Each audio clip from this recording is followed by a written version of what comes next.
मंत्री उमर अब्दुल्ला आखिर क्यों नहीं कर रहे कैबिनेट एक्सपेंशन? क्या स्टेटहुड है सही वजह या फिर कारण कुछ और? क्या नेशनल कॉन्फ्रेंस जल्द करेगी कैबिनेट का विस्तार? मुख्यमंत्री उमर अब्दुल्ला विदेश से लौटेंगे तो होगी डॉक्टर फारूक अब्दुल्ला के साथ खास बैठक। कैबिनेट एक्सपेंशन को लेकर भी हो सकता है फैसला। कैबिनेट एक्सपेंशन का डिले होना आम जनता के लिए नुकसान, इसी पर है हमारा आज का beyond the headline. Jammu Kashmir में कैबिनेट का एक्सपेंशन, इसकी चिंता केवल नेताओं को नहीं है बल्कि आम जनता को भी है, और केवल कश्मीर में नहीं है, जम्मू में भी है।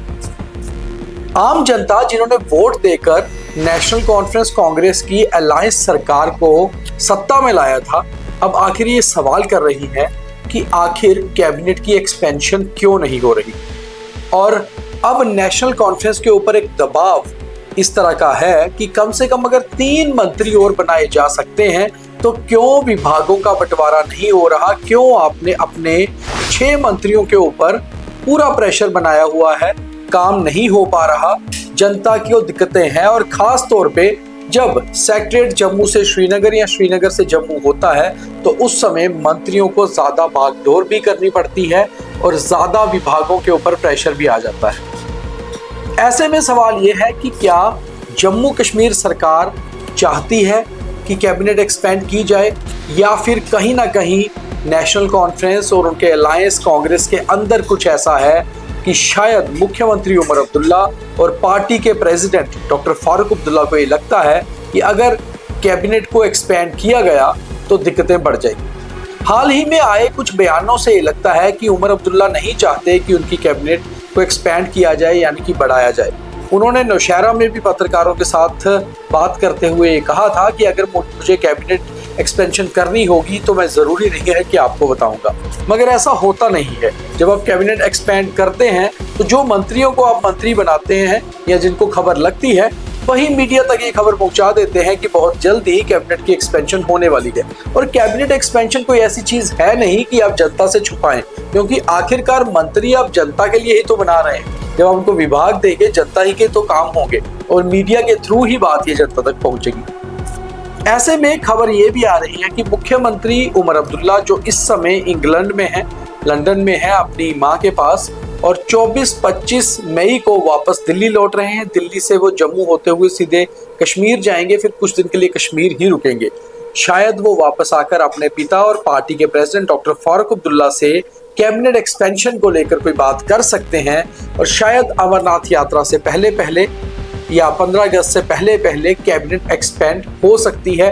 क्योंकि अगर जम्मू कश्मीर कैबिनेट की बात की जाए तो 90 सदस्य असेंबली में यूटी होते हुए 10% मंत्री बनाए जा सकते हैं, यानी कि 90 एमएलए हैं तो 9 लोग मंत्री बन सकते हैं, जिसमें उमर अब्दुल्ला जो मुख्यमंत्री हैं उनको मिलाकर। इस समय सरकार में कुल मुख्यमंत्री और उप मुख्यमंत्री को मिलाकर 6 ही मंत्री हैं। 6 मंत्रियों के बीच में सभी विभाग बटे हुए हैं। एक मंत्री के पास 4-4, 5-5, 6-6 विभाग हैं, और ऐसे में पूरे विभाग नहीं संभाले जा रहे। लोगों को काम की दिक्कत आ रही है, यहाँ तक कि अधिकारी भी कहते हैं कि काम का प्रेशर रहता है। अपने विभाग के ही मंत्री को मिलने के लिए उन्हें हफ्तों इंतजार करना पड़ता है, क्योंकि सिर्फ मुलाकात नहीं, कई बार बैठकें होती हैं, बहुत सारी चीजों के पर बातचीत करनी होती है। ऐसे में कैबिनेट एक्सपेंशन होना कहीं ना कहीं अधिकारियों के लिए भी राहत का कार्य रहेगा। और ऐसा नहीं है कि इसमें केंद्र सरकार या लेफ्टिनेंट गवर्नर साहब का कोई दखल होगा या वो रोक रहे हैं। ये सरकार का अपना प्रेरोगेटिव होता है, सरकार को ही फैसला करना है और उनके अलायंस पार्टनर को कि क्या कैबिनेट एक्सपेंड होगी या नहीं। आज की अगर कैबिनेट की हम बात करें तो मुख्यमंत्री को मिलाकर कुल 6 मंत्री हैं। 3 कश्मीर से हैं, 3 जम्मू से हैं। मुख्यमंत्री कश्मीर से आते हैं, उप मुख्यमंत्री जम्मू से। जबकि जम्मू के 3 मंत्रियों में एक इंडिपेंडेंट सतीश शर्मा भी हैं जो जम्मू से आते हैं, जिसको बेसिकली हम जम्मू जिला भी कह रहे हैं, जम्मू रीजन भी। और 2 मंत्री राजौरी और पुंछ से एक आता है। ऐसे में उधमपुर, कठुआ, सांबा, रियासी, चिनाब वैली जिसे हम कहते हैं, पूरा अर्स्टवाइल डोडा डिस्ट्रिक्ट, उन इलाकों से कोई भी मंत्री नहीं आता। और शायद इंतजार ये भी है कि एक मंत्री कम से कम वहां से भी आना चाहिए। और ऐसे में कश्मीर को भी इंतजार है कि शायद 1-2 मंत्री वहां से भी आए। दिक्कत कहाँ आ रही है नेशनल कॉन्फ्रेंस के लिए, ये भी बताना जरूरी है। इस समय सरकार के पास कुल 52 सीटें हैं, यानी कि मेजॉरिटी में गवर्नमेंट है। 45 चाहिए सरकार बनाने के लिए, 46 और 52 है, 6 MLA ज्यादा हैं। नेशनल कॉन्फ्रेंस के 42, कांग्रेस के 6 और इंडिपेंडेंट 4, जबकि इससे पहले इंडिपेंडेंट 5 थे। आम आदमी पार्टी के विधायक महराज मलिक ने समर्थन वापस ले लिया था और इस समय इंडिपेंडेंट 4 है। एक इंडिपेंडेंट को मंत्री बनाया गया है। कांग्रेस ने मिनिस्ट्रियल बर्थ लेने से इनकार कर दिया था और नेशनल कॉन्फ्रेंस के CM को मिलाकर कुल 5 मंत्री।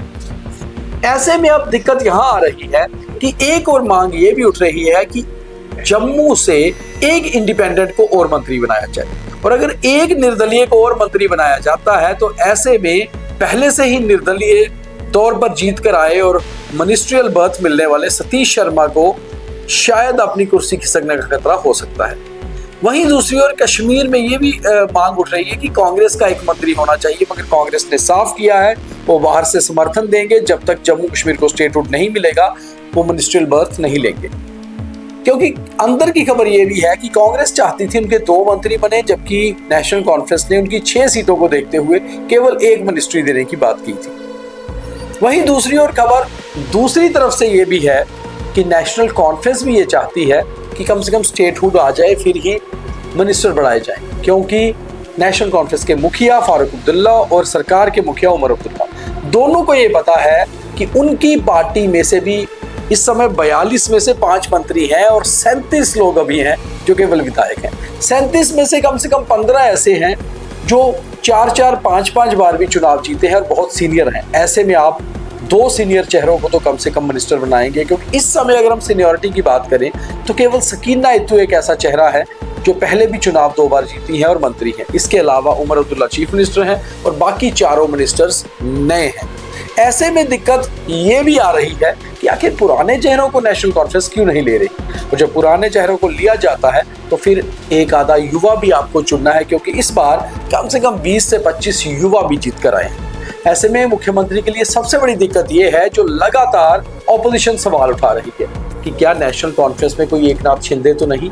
तो कहीं ना कहीं नेशनल कॉन्फ्रेंस को एक खतरा भी मंडराता नजर आ रहा है कि अगर वो कैबिनेट एक्सपैंड करते हैं और उससे पार्टी में नाराजगी होती है तो कहीं पार्टी में कोई दरार ना आ जाए।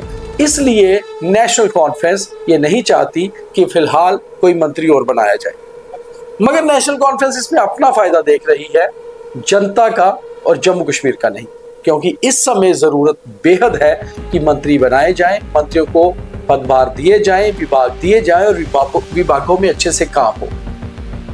इस समय जब हम ये बात करते हैं कि मुख्यमंत्री राज्य में नहीं है, तो ऐसे में आप खुद सोचिए कि मुख्यमंत्री के एडवाइजर को एक मंत्री का जो है वो रोल निभाना पड़ रहा है। उनके पास कई सारे डेलीगेशन मिलने आ रहे हैं, तो ऐसे में मिनिस्ट्री की कमी कहीं ना कहीं सरकार को खल रही है। अब ये बेहतर उमर अब्दुल्ला या डॉक्टर फारूक अब्दुल्ला बता सकते हैं कि आखिर कैबिनेट एक्सपेंशन कब होगा। आप क्या सोचते हैं नीचे कमेंट करके जरूर बताइए और ज्यादा से ज्यादा शेयर करिए। बहुत धन्यवाद।